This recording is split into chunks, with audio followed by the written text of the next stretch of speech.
La vida sigue, el dolor no. Encuentra a Pronax Pro en tu farmacia más cercana. Si los síntomas persisten, consulta a tu médico.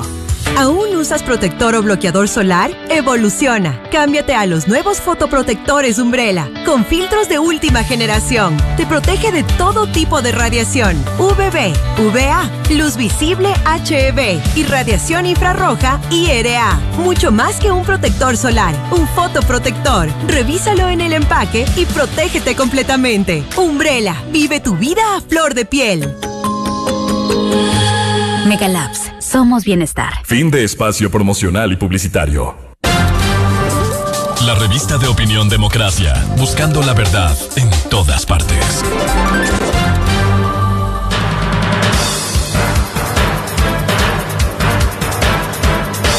Son las 8 de la mañana con 3 minutos, avanza la mañana y avanzan los temas de coyuntura que analizamos aquí en Revista de Opinión Democracia, los temas de coyuntura intentando contribuir al debate nacional.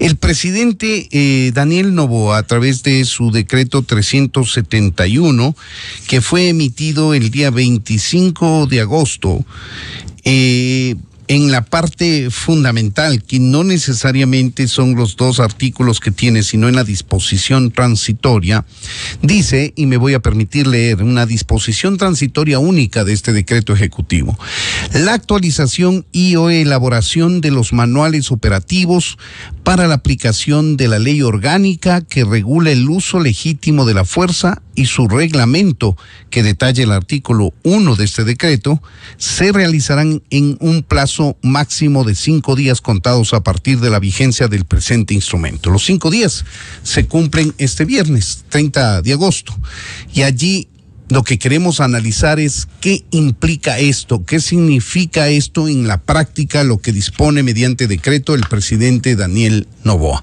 Para hacer este análisis está en nuestros estudios el doctor Hugo Espín, penalista y experto en temas de seguridad. Y a través de la línea telefónica y las plataformas digitales está el general Paco Moncayo, general en servicio pasivo de Fuerzas Armadas, experto por tanto en temas de seguridad, exalcalde de Quito, legislador, y el general Wagner Bravo, exsecretario nacional de seguridad, ex jefe de Estado Mayor del Ejército. Es decir, son verdaderas autoridades en el tema de seguridad. Les agradecemos a los tres por aportar en este panel que busca dilucidar el contenido exacto y lo que implica esta disposición presidencial mediante decreto. Señores generales, con el buenos días, si me permiten, quisiera iniciar el diálogo con el doctor Hugo Espín, penalista y experto en temas de seguridad. Doctor Espín, bienvenido a Revista de Opinión Democracia. Buenos días. Muy buenos días, muchísimas gracias por la invitación. Siempre un honor el poder compartir un espacio con dialectos generales de la República, que han sido además un eje histórico sobre muchas gestas en cuanto a la seguridad pública. Seguro que sí. ¿Cómo se debe entender este decreto ejecutivo en materia de seguridad, doctor? Bueno, yo no soy tan optimista de creer que con un decreto que autoriza los manuales va a cambiar algo que ya está en vigencia. Hay que tener claro que la ley del uso legítimo de la fuerza, ley orgánica además, fue expedida en el año 2022 y su reglamento en el año 2023 por el presidente Lasso. Un manual únicamente es la forma en la que debe establecerse los procedimientos y protocolos ya determinados por la ley. El manual no va por encima de la ley, no va por debajo del reglamento, sino que establece la forma clara de la aplicación del texto de la ley y de las limitaciones fijadas por ella. Es más detallado que el reglamento. Es llevarlo a la fase operativa. Cuando nosotros hacemos un símil, por ejemplo, en las operaciones en Estados Unidos de la policía, ellos dicen by the book, de acuerdo a lo que dice el manual. Entonces hay ciertos procedimientos específicos donde se determina qué es lo que dentro del marco de la ley se podría actuar ya en acciones muy puntuales. La policía ha tenido manuales para el uso de la aplicación del uso progresivo de la fuerza, ha tenido manuales para que también fueron establecidos para el uso legítimo de la fuerza, que hay un cambio sustancial entre lo uno y lo otro con esta reforma que existió justamente, y hoy por hoy lo que se está buscando es que se aplique o que se dé confianza en las operaciones singularizadas por parte ya de los uniformados en territorio sobre ciertos procedimientos, es decir, por ejemplo, cómo proceder en un allanamiento, cómo proceder en un tema donde se tenga que hacer uso de armas letales de larga distancia, en el caso donde existe una amenaza potencial, cómo reaccionar ante cierto tipo de amenazas que son simuladas o con menor intensidad a un arma de fuego, como son las armas cinéticas, que sin embargo representan el mismo nivel de peligrosidad y ante los ojos de quien se defiende eventualmente es un arma de fuego. Pero ya en materia de juzgamiento esto tiene que ser analizado desde el punto de vista y desde la óptica del operador de justicia, del fiscal, del juez, que entienda que además de que existe un marco legal, el operador, es decir, el uniformado que está en territorio, sigue un procedimiento, un protocolo de acuerdo a su manual. De acuerdo, vamos a ver qué nos dice el general Paco Moncayo. General, bienvenido a Revista de Opinión Democracia, le saluda Freddy Paredes. ¿Cuál es su criterio respecto del alcance que tiene en la práctica la emisión de este decreto del presidente Daniel Noboa? Como lo dijo el doctor Espín, habrá que ver más adelante, ese no es el caso del análisis por el momento, si mediante un decreto se logran los objetivos que se buscan. Lo que queremos es definir exactamente lo que implica el alcance que tiene este decreto ejecutivo. Bienvenido, general Moncayo. Buenos días, Freddy, qué gusto estar con tan distinguidos compañeros de panel. Lastimosamente en el Ecuador hacemos las cosas de una manera insólita.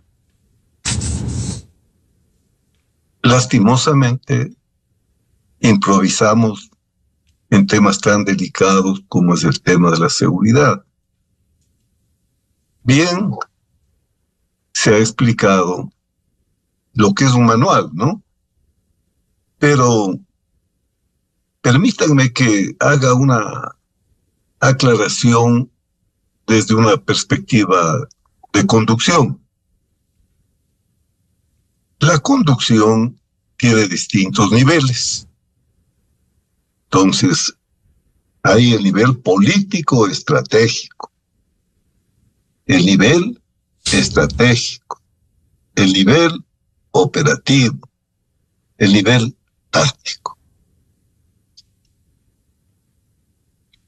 Un presidente está en el nivel político estratégico. Vamos a decir, aunque no es lo mismo, pero sirve como una comparación para entender el asunto. Estamos en el conflicto del Cenepa. ¿Quién conduce la guerra? El señor presidente Sixto Durán. ¿Cuál es su órgano de asesoramiento? El Consejo de Seguridad Nacional. ¿Quién conduce la guerra militar? El jefe del Comando Conjunto, que tiene su Estado Mayor y los comandantes de fuerza. ¿Quién conduce la campaña en el nivel operativo?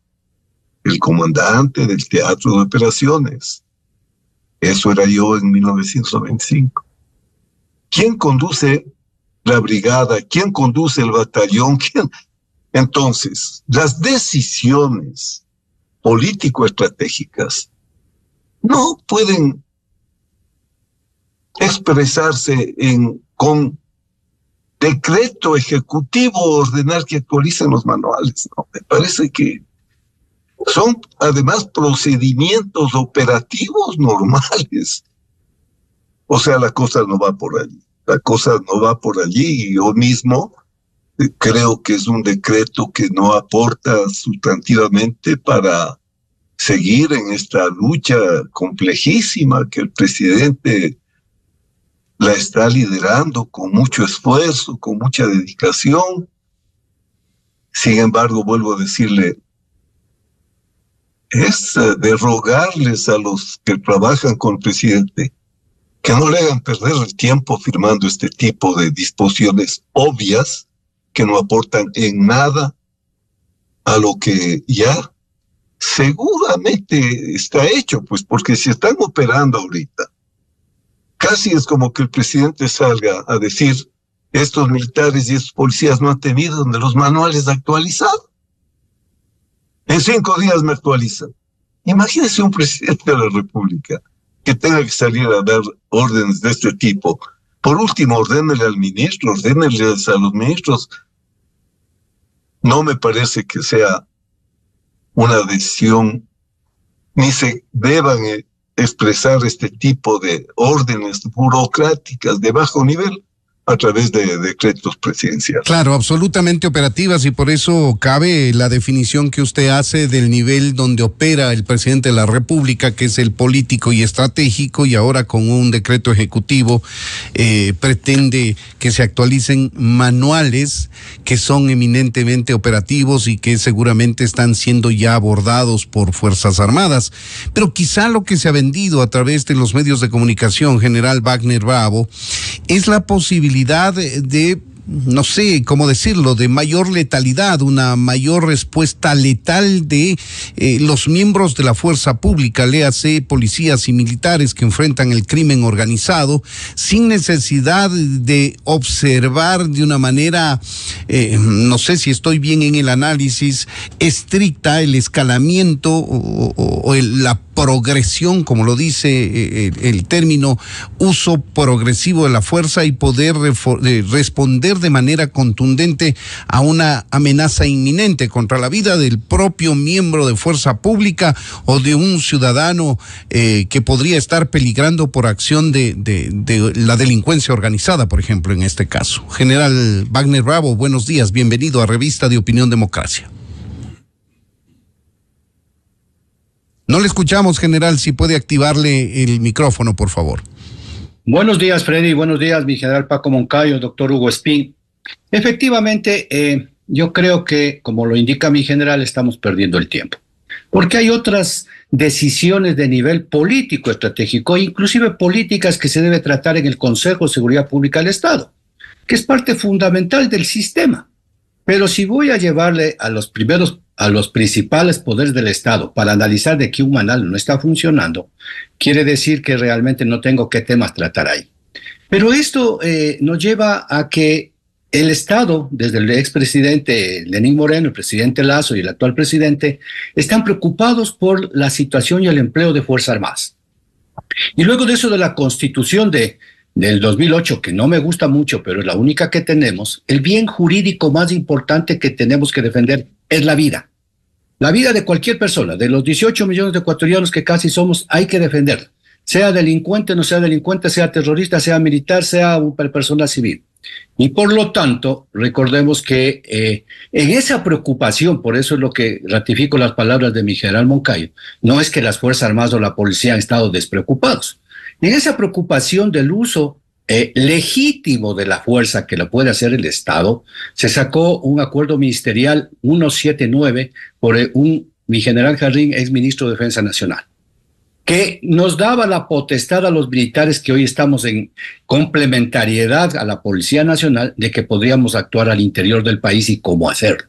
Sin embargo, la Corte Constitucional lo declaró inconstitucional y fue el inicio de lo que hoy se llama la Ley Orgánica de Uso Legítimo y Excepcional de la Fuerza, Freddy, que es una ley orgánica y que en la escala de Kelsen, el doctor Espín nos podría ayudar, está en un nivel superior después de la Constitución, pero que para que apliquemos esa ley, que tiene una serie de artículos, disposiciones transitorias, generales, derogatorias, tenemos que hacer un reglamento.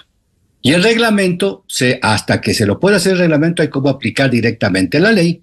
Se lo firmó el 1 de junio del año pasado, en donde está claramente especificado qué es lo que deben hacer cada uno de los miembros de las fuerzas, en este caso Fuerza Pública, que no hay tampoco ese concepto en la Constitución, pero que ha sido tradicional, policía, Fuerzas Armadas e inclusive los agentes penitenciarios pueden hacerlo.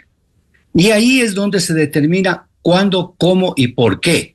Y el reglamento nos dice cómo hacerlo, pero como también lo indica Miguel Moncayo, hay que bajar al otro nivel, que ya no es preocupación realmente del nivel político, y que de una u otra forma las Fuerzas Armadas han estado más que preocupadas. Al interior de Fuerzas Armadas, Freddy, hay una comisión de legislación militar, que es la que ha presentado a través del ministro de Defensa, el presidente de la República, las iniciativas legislativas para, como por ejemplo, salga esta ley. Entonces, mal podemos pensar que después de que hay una ley, un reglamento que lo hemos querido los militares para fortalecer el empleo de Fuerzas Armadas y más que todo para que los militares y policías no sean judicializados ante los derechos humanos y el derecho internacional humanitario, nos vamos a olvidar de actualizar un manual. En esta ley, en este reglamento está claro cuándo se debe actuar. Lo que está haciendo el decreto del presidente es ratificar lo que dice un artículo, cuándo tenemos que usar las armas letales o cinéticas. Y que recordarles otra vez a los militares quiere decir que hemos pasado un año y las Fuerzas Armadas han estado actuando en este conflicto armado interno no internacional en una forma ilegal. Eso no puede ser. Yo creo particularmente que los manuales deben estar actualizados, tanto de policía cuanto por demás, porque son los que más nos interesa. Y además están actuando, están en el terreno, en el territorio, en el día a día. Por eso, sin embargo, por la sinergia que de este mundo cambiante de la delincuencia, deben ser, inclusive la COLEMI debe estar en eso, en el caso de Fuerzas Armadas, analizando qué faltó a esa ley o qué le falta al reglamento. Y por último, también en los informes y en las reuniones que se hace después de cada operación, porque recordemos que Fuerzas Armadas hace una operación, Freddy. No es que simplemente salimos a la calle y comenzamos a patrullar o a buscar delincuentes. Se hace operaciones con un proceso de toma de decisiones para efectuar una mejor operación y causar el mínimo daño. Entonces, después de eso también se analiza qué nos falta, qué ha faltado a la ley y se va a la COLEMI y la COLEMI le dice al presidente de la República y se hace posiblemente una reforma a la ley. Entonces, realmente yo creo que en este momento es simplemente una posición del presidente para decir, yo estoy diciendo que usen las armas, pero recordemos que ya inclusive el presidente Lasso hace un año o dos, cuando se declaraba 3 amenazas a la seguridad, se dijo, no negociamos y el uso de las armas letales. Eso ha ido y ojalá se siga manteniendo, tomando en cuenta que Fuerzas Armadas no es que salen o policías salen a disparar a todos. Por eso es el uso legítimo que tienen Fuerzas Armadas, el Estado, y excepcional. Y por eso es que hay que analizar bien la ley y el reglamento, Freddy. Claro que sí. Doctor Espín, ¿qué significa la palabra legítimo en el contexto legal en el que forma parte de esta ley orgánica de uso legítimo, progresivo y excepcional de la fuerza? A ver, hay que diferenciar. Yo creo que en relación a lo del manual, General Moncayo ha sido extremadamente claro en entender lo innecesario del decreto para pedir la autorización o la actualización de manuales. Porque desde el punto de vista legal, a nosotros nos corresponde, desde el punto de vista legislativo, la emisión de una ley orgánica como es lo que existe. El general Wagner Bravo nos hacía una aclaración sobre la pirámide jurídica de Hans Kelsen, que justamente hace referencia que la norma más alta está la Constitución y todo está por debajo de ella, llegando hasta la base jurídica, que es la sentencia judicial, donde solo se vinculan a 2 partes. Pero dentro de esto y dentro de la normativa jerárquica tenemos a la Constitución, leyes orgánicas, leyes especiales, leyes generales, reglamentos para la aplicación de estas leyes y obviamente los manuales dentro del nivel normativo están en la base más baja. Entonces, obviamente esto no va a modificar la ley. No es que por manual podemos autorizar el uso letal de las armas o hacerlo de manera indiscriminada. Todo lo contrario. El manual únicamente se subsume a lo que ya está establecido en la ley y el reglamento, y esto nos lleva a otro nivel, al nivel operativo, porque bien dijo el general Moncayo, y con una vasta experiencia, nos hacía una aclaración del nivel de conducción, desde el nivel estratégico político hasta el nivel táctico, donde están las personas en territorio accionando las diferentes alternativas de procedimientos frente a un hecho en particular. Por esto, estos manuales lo que se hacen es, en base a la casuística, en la aplicación específica de la normativa respecto a eventuales escenarios que se pueden dar durante el desarrollo de las operaciones. En lo que ha concluido el general Bravo es que hay un llamado del presidente a que usen las armas los policías y militares para enfrentar el crimen organizado. Si queremos poner en blanco y negro el tema, ¿es eso lo que él busca? Sí, y yo creo que ha sido incentivar a que exista un enfrentamiento más fuerte o una respuesta más drástica, pero esto no significa que hay una mayor protección jurídica para los uniformados. Así en es. esto hay que ser claros. Yo llevo adelante este momento varios procesos de defensa de policías que actuaron en uso legítimo de la fuerza, donde lamentablemente del otro lado resultaron heridos o fallecieron algunas personas. Y digo llevo porque estamos impulsando procesos donde la Fiscalía no entiende claramente las operaciones policiales o los actos de defensa.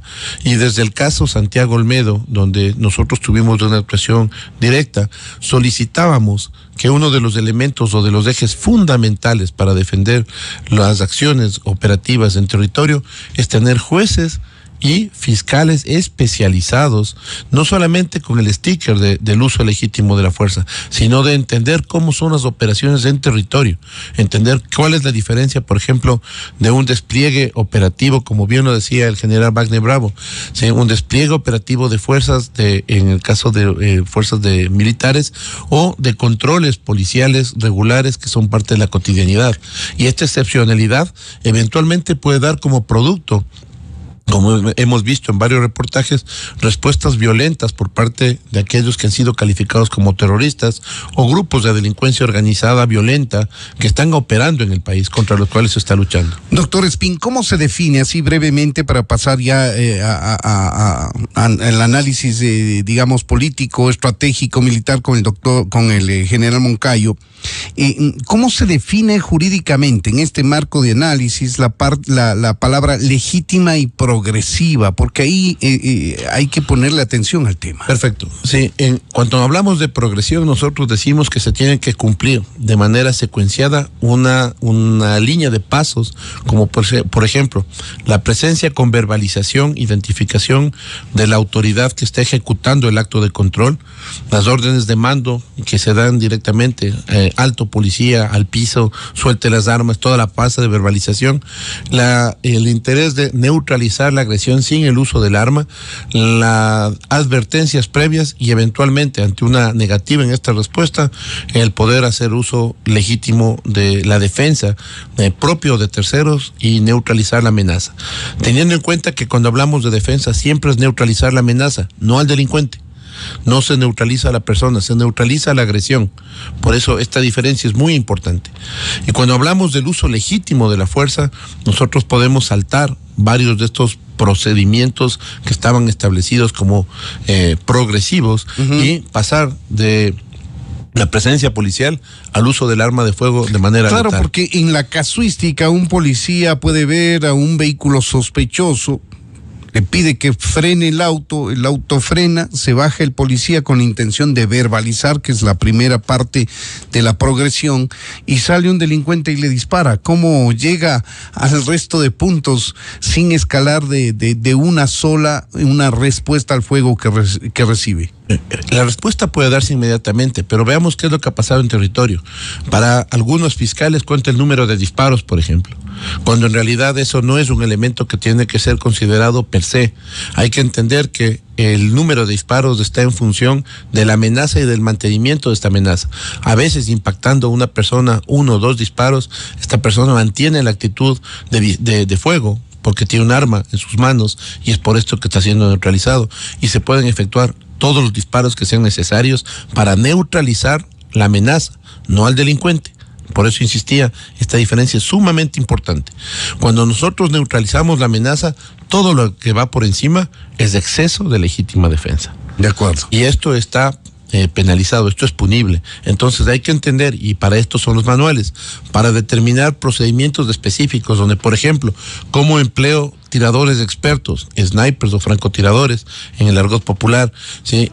Cómo empleamos esto en un despliegue, por ejemplo, en una toma de rehenes, como el caso de Ana Carolina, que tanto se exigía que la policía no actuó, cuando sí actuó, pero se decía, ¿por qué no les dispararon? La chica de Ibarra, dice exactamente. usted. O en el caso de la toma de TC Televisión, ¿por qué no se hizo una operación al estilo militar donde el primer disparo es el del tirador experto que rompe el silencio, neutraliza a los centinelas y permite el ingreso del equipo táctico? Entonces son conceptos y procedimientos que tienen que ir acordes a lo que establece la ley y el reglamento. General Moncayo, parece ser que el presidente Daniel Noboa busca a través de este decreto instar a los miembros de la fuerza pública a hacer un uso, digamos, más contundente, más activo, más eficaz para el combate al crimen organizado, pero parece ser que con la actualización de un manual que va a la cola si ponemos en orden la ley y el reglamento, no se puede llegar a eso. Y parece ser también que actualmente los miembros de la fuerza pública, entiéndase policías y militares, no tienen las suficientes garantías de que al accionar su arma y con ella provocar heridas o peor aún la muerte de un presunto delincuente inclusive, puedan tener la protección adecuada del Estado por esa acción en defensa de la sociedad. Sí, mire, hay algunos temas profundos que no se analizan. La verdad es que ha cambiado tanto la amenaza en los temas de seguridad interna y que las normas están escritas para otros niveles y otras circunstancias en cuanto a la aplicación de la fuerza, sea militar o policial. Este es un debate que se está produciendo en el mundo. Hoy mismo hablamos de que el Ecuador está en una situación de conflicto armado no internacional. Un CANI en términos del derecho humanitario. Pero ese derecho humanitario se construyó en los años 49. Los protocolos en los años 70. Y entonces las amenazas eran completamente diferentes. Para enfrentar al crimen organizado transnacional, seguimos nosotros muchas veces guiados por normas que han perdido vigencia y actualidad. Por ejemplo, se critica que por qué el presidente ha declarado un conflicto armado no internacional. En virtud de que esa ley de los años 40, esos convenios, y esos protocolos de los años 70, planteaban que un conflicto armado no internacional era cuando, como en la época de liberales contra conservadores, un ejército con banda y con banderas y con mandos y con control territorial se oponía a otro ejército que era el gubernamental. Bueno, hoy eso ya no existe. Hoy ya en la propia Cruz Roja Internacional, que es la que propició el nacimiento del derecho humanitario internacional, se está debatiendo términos como zonas grises, como conflictos desestructurados, como conflictos identitarios. En fin, en esos niveles está cambiando también la normatividad, porque es obvio, siempre ha sido así. El derecho va detrás de los acontecimientos. Entonces, en términos jurídicos de derecho internacional puro, si está declarado el conflicto armado no internacional, el CANI, que es decir, se ha aceptado que hay una guerra interna. Se ha aceptado como es realidad que la soberanía e integridad del territorio están siendo violentados por un enemigo poderosísimo, que ya no son los estados, como en la práctica antigua de la seguridad. Entonces, la legislación interna todavía no considera esta circunstancia. Lo obvio sería, en sentido jurídico, que si está declarada una guerra, no tenga que a la vez el presidente declarar estados de excepción, porque ya lo excepcional se ha convertido en una regla. Digamos, declarada la guerra internacional, el presidente no tiene que estar declarando estados de excepción, porque ya hemos llegado al nivel más alto de intensidad de la amenaza. Por eso se dan problemas, por ejemplo, con la Corte Constitucional, que tiene que aplicar la norma, y ese es un tema de largo debate, ¿no? Mientras el crimen internacional tiene una enorme flexibilidad, una capacidad de mutación extraordinaria, cuenta con recursos infinitamente grandes, puede contratar a los mejores expertos en guerra cibernética, en fin. Los estados van a su ritmo. Los estados no pueden acelerar los ritmos, las leyes se producen en determinados procesos. Esas son grandes ventajas para el crimen y grandes desventajas para los funcionarios que deben hacer cumplir la ley. Ahora, al margen de todo esto, hay una doctrina universal. Aquí parece que estuviéramos inventando estas cosas. Si usted estudia el proceso a través del cual la normativa para el uso legal y legítimo, porque si no es legal no puede ser legítimo, ¿no es cierto? Y proporcional y progresivo. Si usted estudia entonces estas normas, están orientadas para una función fundamental que también se declaró el año 2000 con Kofi Annan, el deber de proteger.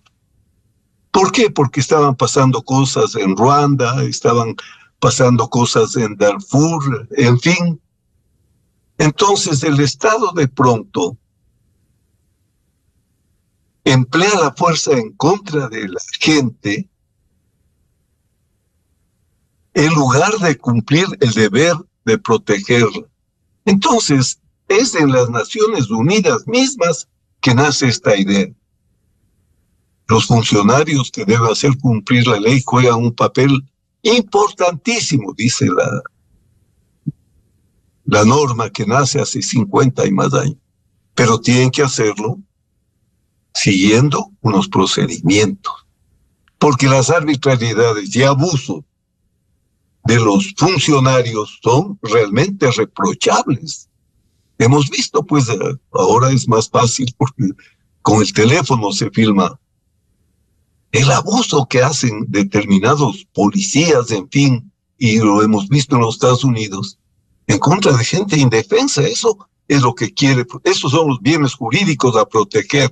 O sea, la fuerza no se usa para arbitrariedades, no se usa para maltratar, no se usa porque el señor que manda dispone que se hagan así las cosas. Bien, entonces, siguiendo este proceso de formación de una doctrina que es universal, las normas iguales, en otro país, como siempre, pasaba que el uso progresivo de la fuerza era un reglamento de la policía. No había ley. Cuando señor general Jarrín, para evitar cualquier arbitrariedad, ¿no es cierto? O sea, siempre con el sentido positivo, emitió un decreto, un acuerdo ministerial, perdón. Claro, la Corte Constitucional dijo que no era. Por fin tuvimos la ley. Pero créame, nosotros trabajamos ese reglamento. Yo lo corregí hasta el último que se publicó en la época del presidente Lazo. Conforme estaba la ley, era necesario que el policía o el militar vean que ya disparó para poder usar el arma. Porque los legisladores, y yo también debo decirlo, siendo un defensor, como he sido toda la vida de los derechos humanos, habiendo en la práctica aplicado, hay ocasiones en que se vuelven tan exquisitos los legisladores y los asesores expertos en derechos humanos, en fin, que sale una ley, créame, que era necesario que tengamos un policía adivino para saber cómo usarla. Pues. Pero se creó el reglamento. El reglamento está detallado y se tuvo mucha precaución precisamente en que sea como el reglamento tiene, pues que desarrollar la norma legal, que sea lo más detallado, lo más preciso. Sobre la base de eso, claro, hay manuales, hay procedimientos. En el ejército son famosos los procedimientos operativos normales. ¿Para qué? Para que el soldado no tenga que estarle preguntando para cada cosa, porque tampoco en una orden, porque lo explicó muy bien el general Bravo, hay planes, se hacen apreciaciones, hay órdenes, hay apreciaciones de conducción, hay órdenes fragmentarias. O sea, eso usted no puede estar ordenando con decreto que hagan, porque eso es algo que aprenden desde cadetes los policías, los militares, cómo se debe hacer.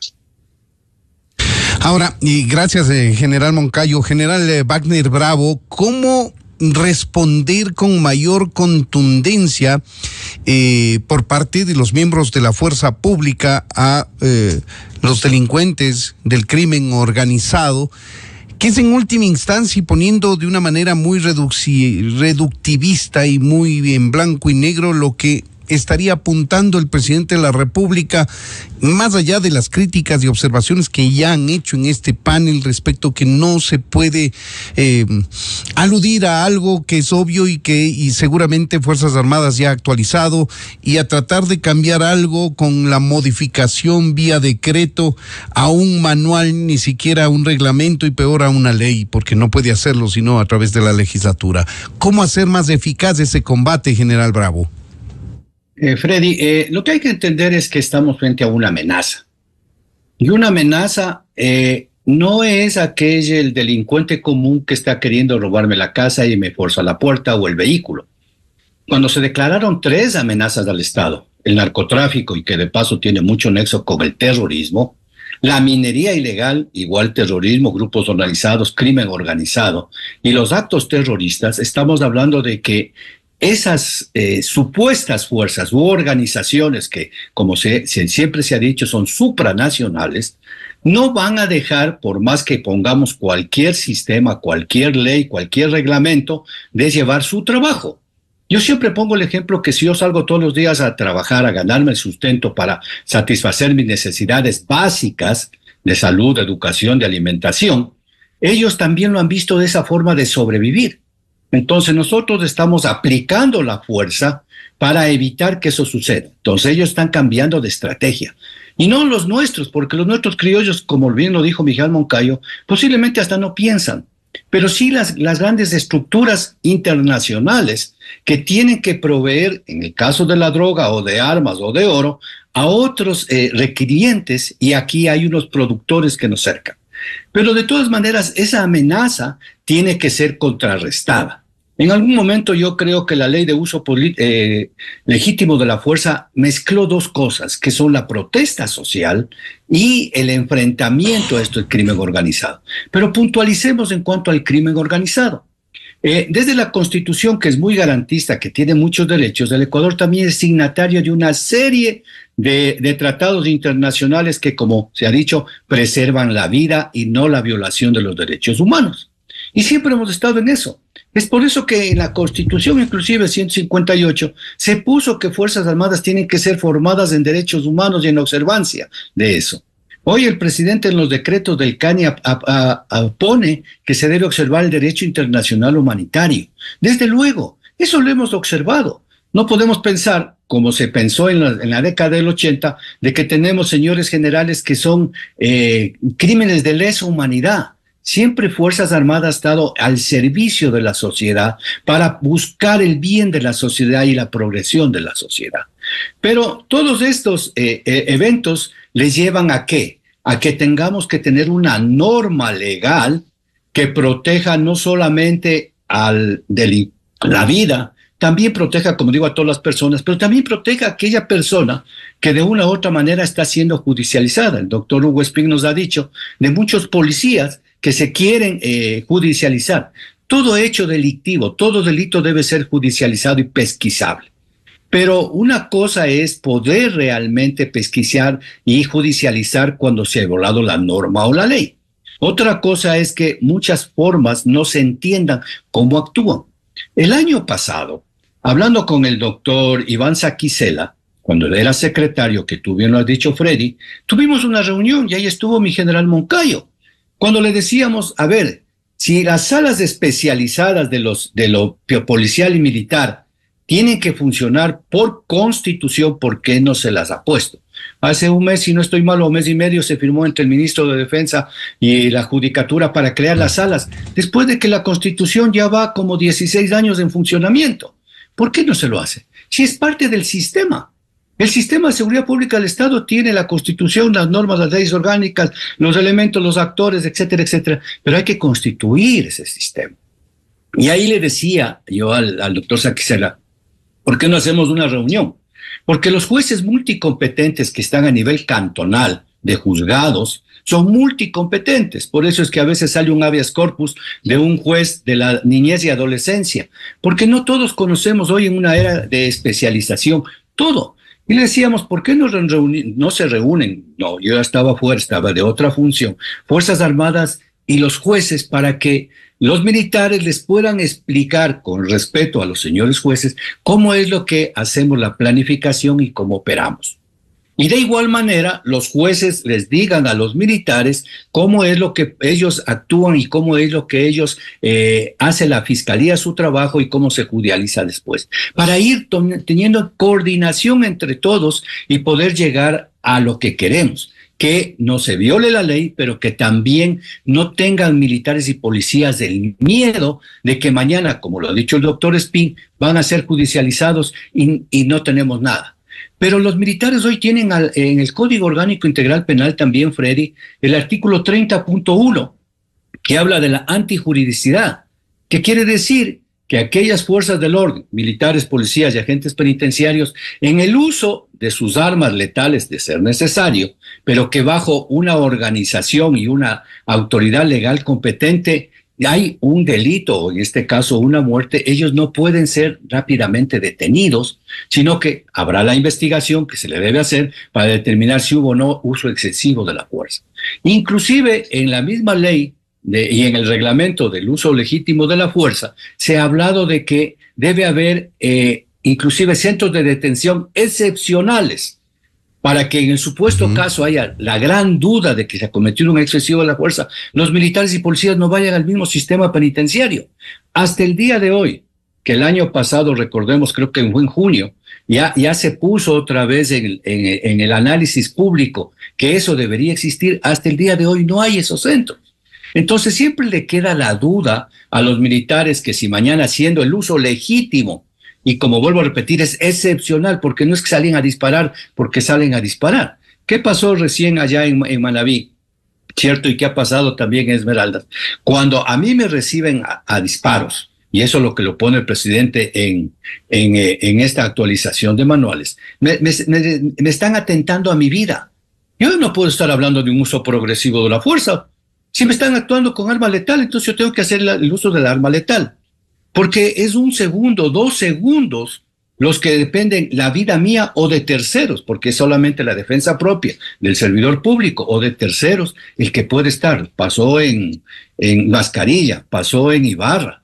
Entonces yo creo que eso están haciendo los militares, pero tenemos que darles la certeza.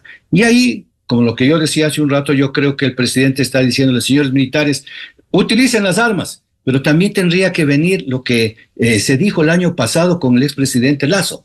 Tienen todo el respaldo, que lo vuelven a decir, pero el respaldo no tiene que estar en boca, el respaldo tiene que estar en ley. Las finalidades de la ley, con esto termino, Freddy, dice normar el uso legítimo y excepcional de la fuerza, determinar derechos y obligaciones del personal de Fuerzas Armadas, en el caso de Fuerzas Armadas, establecer el deber de prevención y protección de los niños, niñas y personas de tercera edad, establecer el marco jurídico diferenciado que oriente el actuar de Fuerzas Armadas, regular contextos y circunstancias específicas, normar procedimientos y requisitos de los informes que tenemos que presentar para que mañana no nos digan que está mal el informe y de paso el delincuente salga libre.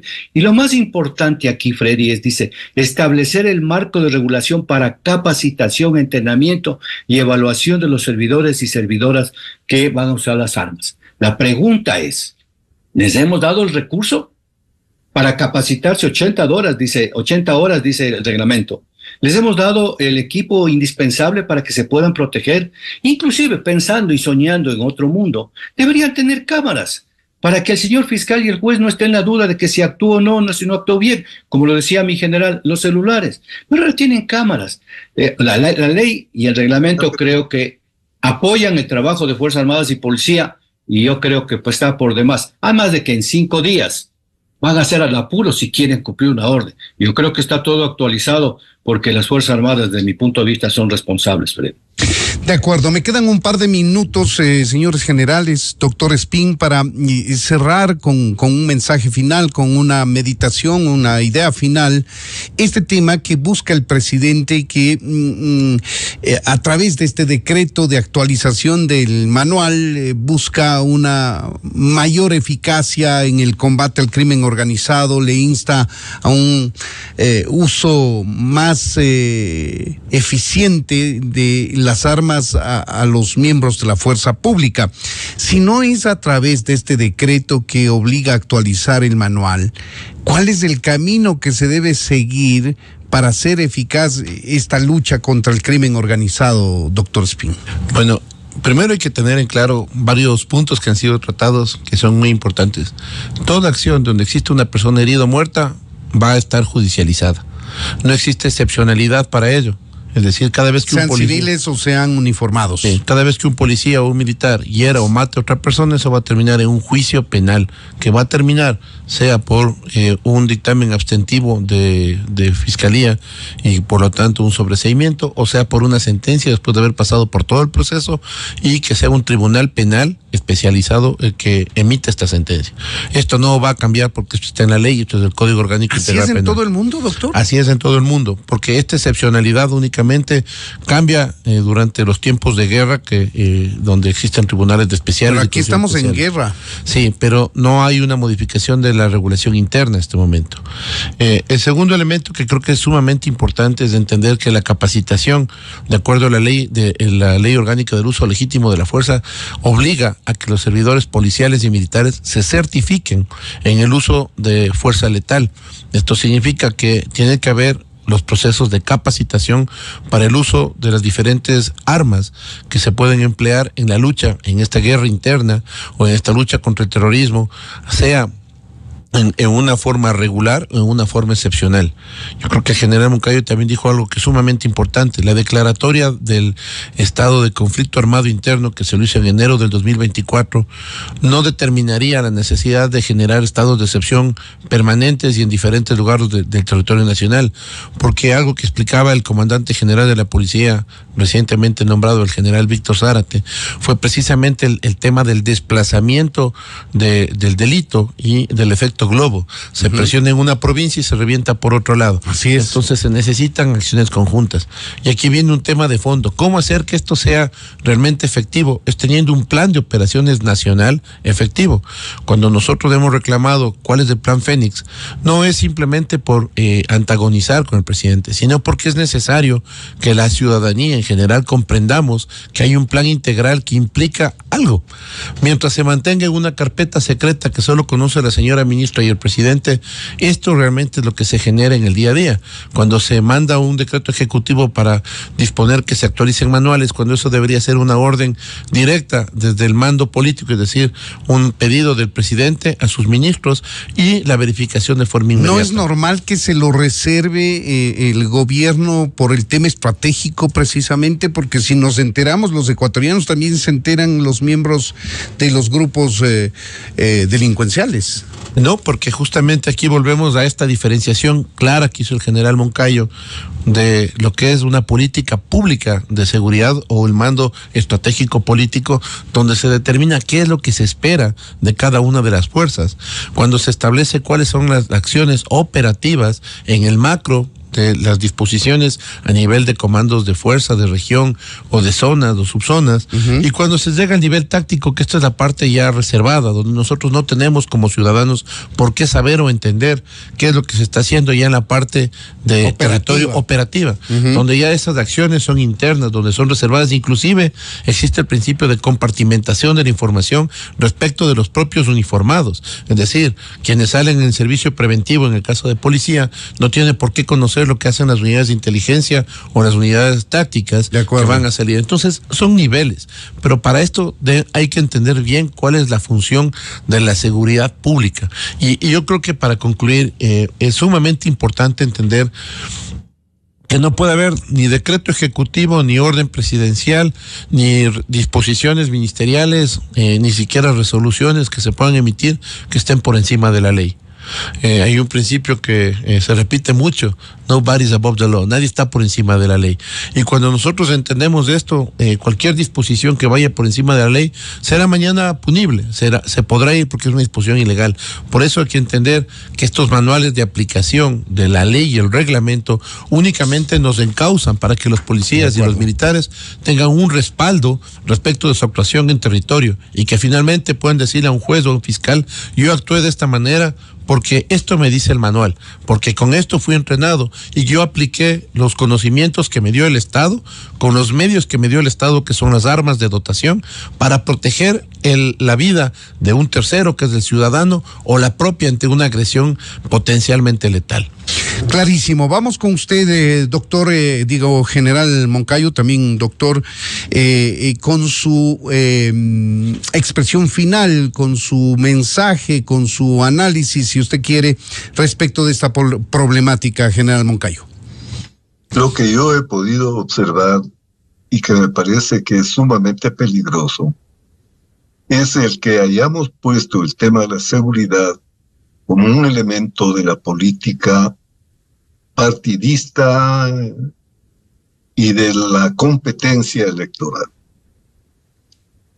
El que no tengamos políticas de Estado en el tema de seguridad. En todos los países que yo conozco, que he estudiado, sobre los que he escrito, la seguridad es una política de Estado. Usted puede ver en España, por ejemplo, estaba el PP gobernando. Vea usted la estrategia de seguridad del PP. Ganó el PSOE, que está todavía gobernando, y vea usted las diferencias mínimas. Bueno, creo que no tenemos políticas de Estado casi en ningún tema general, lamentablemente, en el país. Pero por lo menos en seguridad, esto es importantísimo.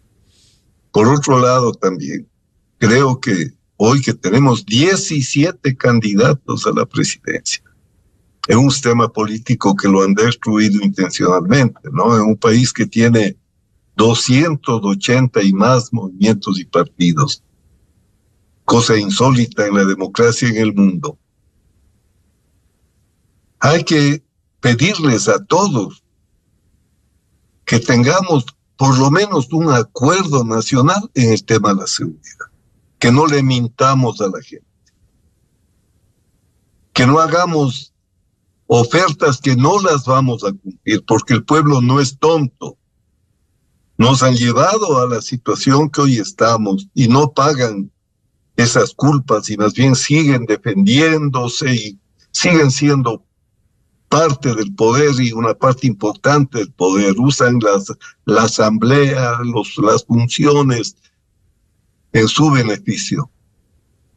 Pero si no somos capaces, como ecuatorianos, de tener una política,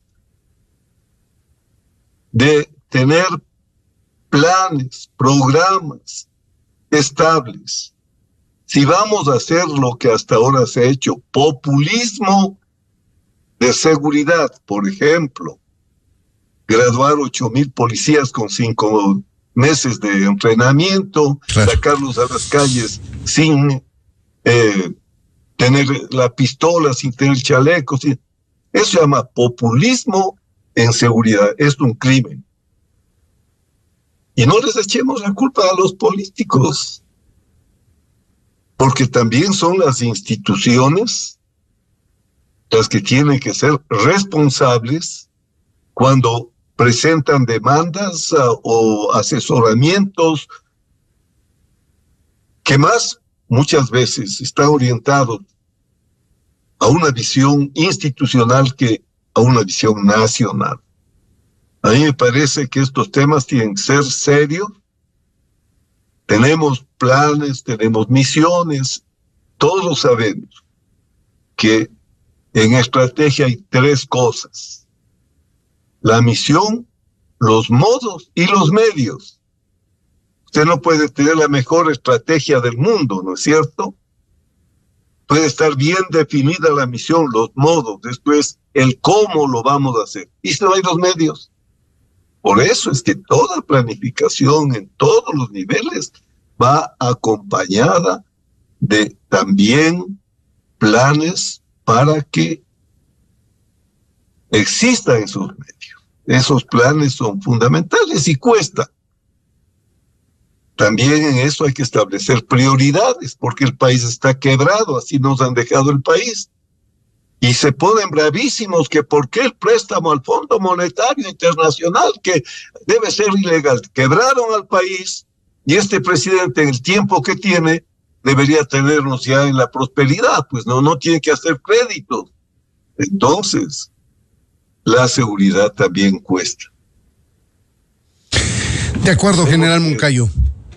Tenemos que hacer bien las cosas, hacer las cosas en serio, ser alguna vez, por lo menos en la seguridad, capaces de hacer las cosas conforme se hacen en el mundo. No estamos pidiendo que inventemos, no hay que inventar. Muchos países han pasado por esto. Hay una enorme cantidad de literatura, de planes, de programas, de doctrinas. Las conocemos. Los militares pasan estudiando esto, igual los policías. Entonces, hay que hacer las cosas como se deben hacer. Perfecto, general Moncayo, para sacar en blanco y negro las ideas fundamentales, políticas de Estado, políticas en largo plazo en materia de seguridad, fundamentales para toda nación, que no cambie esa política de acuerdo con el cambio de gobierno. Tiene que haber una línea trazada, coherente, que busque precisamente la seguridad del Estado y no tratarlo políticamente, no reducir un tema tan serio como la seguridad del país a temas politiqueros y ofertas de campaña que seguramente suenan bien, pero que no pueden ser materializadas, como ha ocurrido en los últimos años respecto al tema de seguridad. Cerramos brevemente con usted, general Wagner Bravo, por favor. Sí, Freddy, confitante con todo lo que han dicho los dos contertulios, el artículo 3 de la Constitución para mí es el más importante. Porque votamos por una constitución cuando inicia el artículo 3 de qué es lo que queremos los ecuatorianos, para qué nos organizamos como Estado. Y ahí claramente dice, entre otras cosas, defensa del territorio, soberanía, justicia social, etcétera. Pero el numeral 8 de ese artículo habla de cosas puntuales de seguridad, cultura de seguridad. Entonces la pregunta es, ¿qué estamos haciendo por la cultura de seguridad?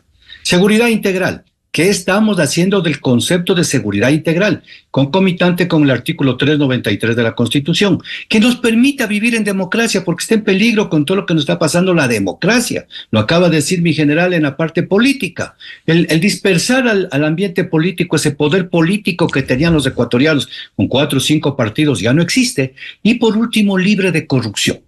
Para eso, como está una norma de qué es lo que todos los ecuatorianos queremos hoy, mañana y pasado, se vuelve el objetivo nacional permanente. Hacia eso debemos llegar. El deber ser de algún día. Algún día tendremos seguridad integral, algún día tendremos cultura de paz, cultura política, etcétera, etcétera, etcétera. Entonces yo como presidente, ¿qué tengo que hacer? A ver, ¿cómo voy a hacer mis acciones, en el caso del presidente Noboa, de 1 año, 8 meses, para apoyar a que ese gran objetivo, el deber ser de 30 o 40 años, se cumpla? Yo tengo que salir orgulloso de decir, este grano de arena puse, con la planificación, con los recursos, con los medios, con todo, para que yo he abonado. Y ahí puede salir satisfecho, decir, yo lo logré. Por eso es que se debe constituir, desde mi punto de vista, el sistema de seguridad pública y del Estado. Hay un sistema de planificación para el desarrollo, las EMPLADAS. Y dice la Ley de Seguridad Pública y del Estado que si tenemos un plan de desarrollo, concomitante en 90 días, el nuevo gobierno debe tener un plan de seguridad con el concepto, si queremos desarrollo, tiene que haber seguridad. Si no, en Esmeraldas nos obligan a cerrar los locales a mediodía. Entonces no hay desarrollo, no hay economía. Y si queremos seguridad, tenemos que tener desarrollo para tener los medios, que lo acaban de decir los dos señores que están en este. Entonces, si nosotros queremos tener eso, para eso le pedimos a la Asamblea las normas y las leyes, Freddy. Pero si quién es la primera autoridad del Estado, tiene que observar las normas, cumplir las normas, le guste o no le guste. Si no, ¿para qué le estamos pidiendo a la Asamblea que haga normas y después no la queremos cumplir? Como por ejemplo en seguridad. La eliminación de la Secretaría de Seguridad Pública del Estado, no porque yo haya fungido esa función, sino porque es necesario. Y hay que analizar cuáles son las tareas que se le dio, porque no es construido por los legisladores, es construido por Fuerzas Armadas, por policía. Y de eso decanta un plan de seguridad integral, que se lo hizo, y lo consta mi general, con cerca de 35 instituciones públicas, privadas, la academia, medios de comunicación, para que todos con ese concepto de seguridad integral vayamos hacia ello. Tenemos un plan Fénix, que como ya ha dicho el doctor, no lo conocemos. Está muy bien, no hay que conocerlo, pero hay algo que sí es que se puede publicar y algo que no, porque tampoco le vamos a dar al enemigo las estrategias. No vaya a ser que, como declaramos una amenaza, Freddy, aquellos que están en el crimen organizado estén mejor organizados, planificados y, desde luego, sí tienen los medios más que el Estado para podernos enfrentar y nosotros estemos viendo los toros de lejos. Así Mi es. pedido ante esto, Freddy, con esto termino. Por favor. Ustedes que hay un libro de Polibio de Córdoba que dice El poder de la opinión pública. Hoy, de aquí a la elección es febrero. Tienen 6 meses los 17 candidatos para hacer un plan. Yo creo que un plan, si están lanzándose a candidatos a la presidencia, ya tienen la idea de qué le pasa al Ecuador, porque si no deberían tener ya el plan. Perdido. Ya deberían tener el plan. Refínelo. Pongamos que en octubre vayan a los medios de comunicación y diga, pueblo ecuatoriano, aquí está mi plan. Esto es que en base a la Constitución lo que yo creo que voy a ayudar para cumplir con esos grandes objetivos nacionales permanentes. Expúlgalo, opinen, critíquelo, apóyenme, porque esto es el bien de todos. Y si es que el nuevo presidente va a entrar en funciones en mayo, tiene casi un año para no estar diciendo ¿y ahora qué hago? Porque todos estos coletazos que se dan en los últimos 8 meses es, desde mi punto de vista, posiblemente porque hubo una improvisación. Yo creo que, como lo ha dicho Miguel Moncayo, el doctor, ya es hora de que hagamos un gran consenso y ubiquemos qué es lo que queremos. Nosotros ya estamos de salida en cierta forma. ¿Qué es lo que queremos para nuestro Ecuador? Para que cuando estemos en nuestra vejez más profunda podamos decir algo hicimos. Sí, y si se lo ha hecho es con el esfuerzo integral y el apoyo de todos, Freddy. Muchas gracias. Muchas gracias a ustedes, generales. General Paco Moncayo, ex consejero de seguridad, ex alcalde de Quito, ex legislador, al general Wagner Bravo, ex secretario nacional de seguridad, ex jefe de Estado Mayor de la Fuerza Terrestre, y al doctor Hugo Espín, penalista y experto en temas de seguridad. Gracias a los tres por sus valiosos conceptos y la posibilidad de entender de mejor manera temas tan complejos y técnicos como los relacionados a la seguridad. Generales, doctor Espín, muchas gracias por habernos atendido. Gracias. Un buen día, mi general. Buen día, Freddy. Doctor, un buen día. Que tengan todos ustedes buenos días y buenos días también a todos ustedes, amigos, que nos siguen diariamente en Revista de Opinión Democracia. Soy Freddy Paredes y nos reencontraremos mañana a partir de las 6:30. Ahora son las 9:06 y lo que viene es el show de la papaya. Buenos días. La Revista de Opinión Democracia, buscando la verdad en todas partes.